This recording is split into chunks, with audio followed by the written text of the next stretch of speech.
안녕하세요, 정보의 신입니다. 우리가 사랑하는 양념치킨을 처음 개발한 분이 누군지 알고 계신가요? 그동안 간간히 방송에 나오셨지만 2020년 유퀴즈 온 더 블록 방송을 통해 더욱 유명해지셨는데요. 바로 윤종계 회장님이십니다. 당시 멕시칸 치킨의 창립자로서 처음 양념치킨과 치킨물을 개발한 이야기와 양념치킨 특허와 관련된 이야기를 흥미롭게 들려주셨었죠. 하지만 방송에 나오지 않은 이야기들 중에 재밌는 이야기들이 더 많은데요. 그래서 오늘은 우리에게 잘 알려지지 않았던 양념치킨의 숨은 뒷이야기를 들려드리겠습니다.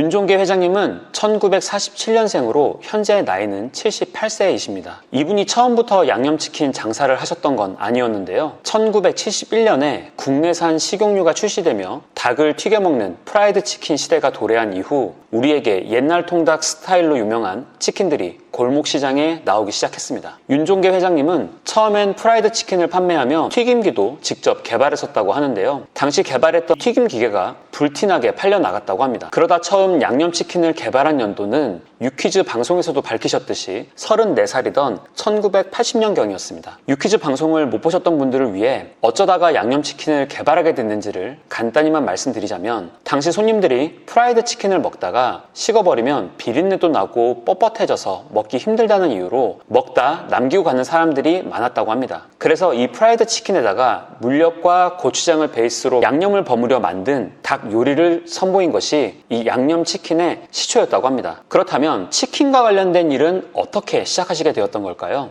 원래 윤종계 회장님은 처음부터 요식업을 했던 것이 아니라 70년대에는 광고, 인쇄업을 했었는데 부도로 인해 이 사업이 쫄딱 망했다고 합니다. 이후 먹고 살 방법을 찾다가 치킨집을 창업하게 된 건데, 당시에 양념치킨 판매가 잘 되자 광고업을 했던 경험을 살려서 남들이 당시엔 하지 않았던 치킨으로 광고까지 진행하며 멕시칸 치킨이라는 이름으로 프랜차이즈를 진행하게 됩니다. 이런 경험 때문에 멕시칸 치킨이 업계 최초의 CF 광고를 진행할 수 있었던 거였네요. 여기서 참고로 한 끗 차이인 멕시칸 치킨은 유사 상표일 뿐 원조 멕시칸 치킨과는 상관없으니 헷갈리시면 안 됩니다. 사실 양념치킨의 원조 논쟁으로 가자면 페리카나와 길고 긴 원조 논쟁이 있었습니다. 윤종계 회장님은 대구시 효목동에서 멕시칸 치킨, 당시 최초에는 개성치킨이란 이름으로 매장을 창립하고 최초 양념치킨을 만든 것인데, 비슷한 시기에 창립한 회사인 페리카나에서도 자신이 원조라고 주장한 겁니다. 페리카나 치킨의 창립자인 양희건 회장은 1982년 대전시 가장동에서 페리카나 상사를 설립하며 치킨 사업을 시작했고, 1989년 지금 들으시는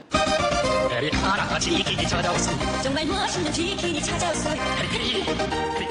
이 페리카나 치킨이 찾아왔어요, 최양락이 불렀던 이 CM송이 크게 히트를 하면서 양념치킨으로 전 국민적인 인지도를 얻으며 그야말로 대박이 났습니다. 그런데 양희건 회장은 윤종계 회장님에게 비법을 전수받았던 직원이 아니라 직접 양념치킨을 만들었다고 하고요. 대구가 아닌 대전에서 체인 사업을 시작한 것으로 알려졌는데요. 많은 사람들이 알고 있는 양념치킨 특허에 관련된 90년대 대법원 판결은 양념치킨 원조에 대한 판결이 아닌 멕시칸 치킨 상표권 관련 소송에 대한 판결이며, 해당 판결문에는 윤종계 회장님은 1985년경 양념통닭의 요리법을 창안하여 제조 및 판매 영업을 시작했다라는 언급만 존재하기에 해당 판결로 양념치킨 프랜차이즈인 멕시칸 치킨의 상용화 시점에 대해서만 인정을 받은 것이라고 볼 수가 있겠습니다. 유퀴즈 방송에서도 윤종계 회장님이 언급했듯이 1980년대에 최초로 양념치킨을 만들고 그 후 특허 등록은 생각하지도 못했는데 밑에 직원이 본인 몰래 특허 등록을 했고, 이 사실을 알게 된 이후 법적 분쟁 끝에 특허권 소송에서 이겼지만 당시 합의를 거쳐 특허권을 서로 내지 않는 걸로 약속하고 마무리했다고 하죠. 결국 특허권 출원을 하지 않았기에 원조 인정을 받지 못했고, 이 때문에 페리카나처럼 본인이 원조라고 주장하는 업체가 나왔던 것으로 이해할 수 있겠습니다. 암튼 1980년대 초 대구의 멕시칸 치킨, 대전의 페리카나 치킨, 이렇게 두 개의 치킨이 등장하면서 오늘날의 양념반, 후라이드 반이 탄생한 겁니다. 그리고 특허권이 없는 양념치킨은 이후 여러 업체를 거치면서 더욱 다양하게 개발이 되는데요. 1980년대 후반부터 1990년대에는 본격적으로 우리가 아는 치킨 프랜차이즈들이 대거 등장합니다.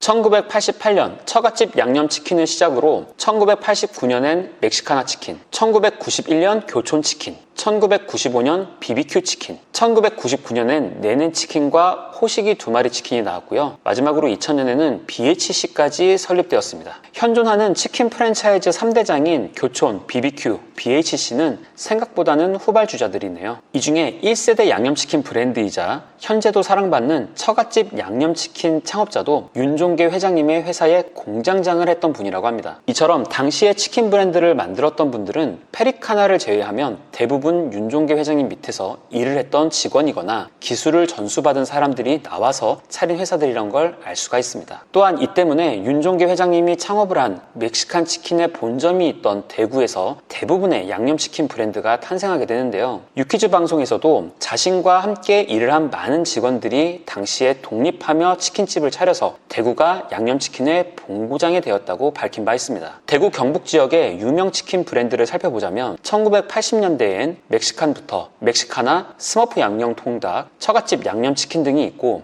1990년대로 가면 교촌치킨과 호식이 2마리 치킨이 있습니다. 이렇게 윤종계 회장님은 우리가 알고 있는 대부분의 치킨 프랜차이즈 창업에 연관이 되어 있는 그야말로 치버지이신데요. 그런데 더 놀라운 건 양념치킨과 치킨 프랜차이즈만 최초로 만드신 게 아니라 지금의 하림같이 우리나라의 축산업계를 대표하는 기업도 함께 만들어 나갔다는 사실입니다. 잘 알려지지 않았지만 윤종계 회장님은 하림의 김홍국 회장님과도 밀접한 관계인데요. 대한민국 사람이라면 누구나 아는 대한민국 대표 육개 전문 기업인 하림은 1970년대 육개 농장에서 출발해서 현재는 육개를 가공하는 공장, 유통까지 육개 사업의 모든 범위를 취급하고 있고 연간 1억 마리의 육개를 공급받는 대기업으로 성장한 대한민국 굴지의 기업입니다. 1980년대 당시 윤종계 회장님은 양념치킨의 성공으로 번 돈을 가지고 육개 사업의 유통을 위해 대규모 투자를 진행했는데요. 그때만 해도 치킨은 간식으로 먹던 시절이었는데 치킨을 전 국민이 식사처럼 먹을 수 있게 만들겠다는 목표를 가지고 5,000평 규모의 대규모 식품 공장을 만들었고 이 운영을 하림에 넘겼습니다. 당시 호남 지사장이었던 김홍국 회장이 훗날 1997년 하림을 증시 상장을 진행시키기 위해 규모의 경제를 달성하는 데 있어서 크게 일조하며 협업을 해온 것이죠. 이후에는 본인이 창립한 멕시칸 치킨도 하림에게 경영을 넘겼으며 현재도 멕시칸 치킨의 운영은 하림에서 하고 있습니다. 현재 멕시칸 치킨은 여전히 400여 개의 매장이 운영 중이고 최근에는 닭강정도 인기리에 판매되고 있는 것 같습니다. 윤종계 회장님은 현재는 브랜드 운영에 직접 관여하지 않은 채 양념치킨의 창시자로서 다양한 치킨 문화 행사에 기획, 참여하고 계신데요. 대표적인 사례가 2013년부터 시작된 치킨 축제인 대구 치맥 페스티벌입니다. 양념치킨의 본 고장인 대구에서 매년 여름에 열리는 지역 축제로서 10년 넘게 큰 사랑을 받고 있는데요. 세계 최대의 맥주 축제인 독일 뮌헨의 옥토퍼 페스티벌과 유사한 분위기에 젊은 관람객들의 참여를 이끌어내며 해마다 수십만 명이 방문하는 대규모의 축제가 되었다고 합니다. 전 국민의 사랑을 받는 양념치킨을 만들고 수많은 주변 사람들에게 치킨을 통해 성공할 수 있도록 선한 영향력을 보여준 윤종계 회장님. 세월이 지나 당시 멕시칸 치킨의 규모를 뛰어넘는 프랜차이즈 치킨 브랜드는 많이 생겼지만 그 원조의 맛을 다시 한번 느껴보고 싶네요. 오늘 저녁엔 집 근처에서 멕시칸 치킨을 한번 사 먹어봐야겠습니다. 오늘 영상도 유익하셨다면 구독, 좋아요, 알림 설정, 댓글로 응원 부탁드리고요. 저는 다음 영상으로 다시 찾아뵙겠습니다. 오늘도 시청해주셔서 감사합니다.